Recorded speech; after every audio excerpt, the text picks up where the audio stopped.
I never got to meet him, but he was a childhood hero, and that's very unfortunate. That was definitely a tragedy. Rest in peace to him, you know what I'm saying, and our blessings with him and his family. Kobe was my friend. And my wife woke me up this morning and told me I could not believe it, first of all.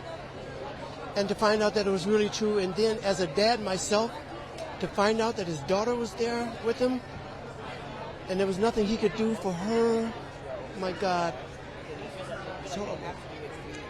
I'm sorry. It's a drag. It brings me to tears, to hear that news. But his legacy is his work ethic.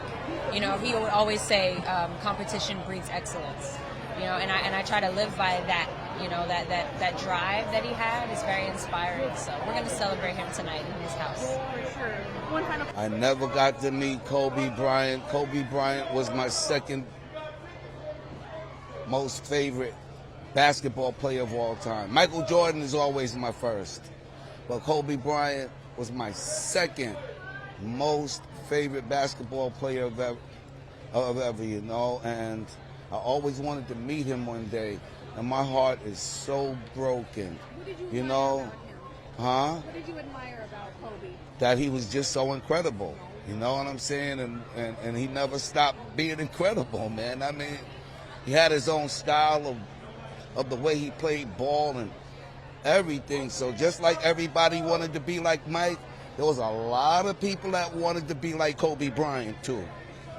You know what I'm saying? And I remember in an interview, they were interviewing Kobe, and they said, well, would you like to be like Michael Jordan? He says, why would I want to be like Michael Jordan? How come I can't just be the next Kobe Bryant? Just like Michael Jordan made his name for himself, I want to make my name for myself. I'm just as great as Michael, and he wasn't lying. So my heart goes out to his family, but not only to his family, but to the whole world that loved Kobe. I was in tears this morning because, when I heard about it, I was like so shocked. I was so shocked.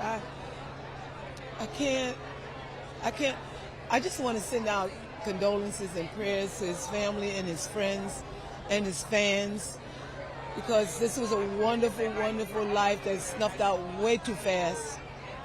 And it just goes to show you that we all need to be thinking about not spending time and not dwelling on it.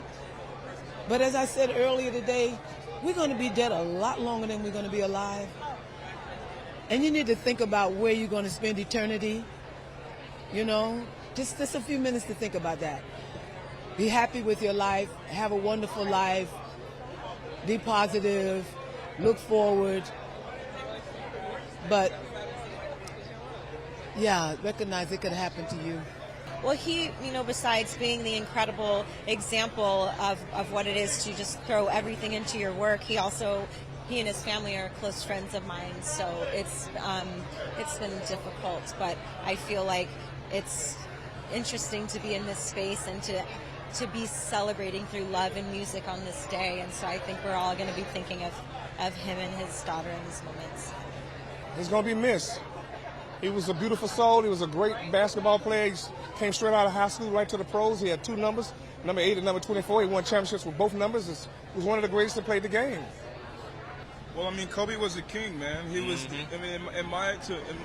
for me, Kobe was the king. He was a great player, very inspirational human being that I think that, the poetry and the way that he lived his life, the way that he moved on the court definitely informs the way that I try to express myself, that he was one of my greatest heroes.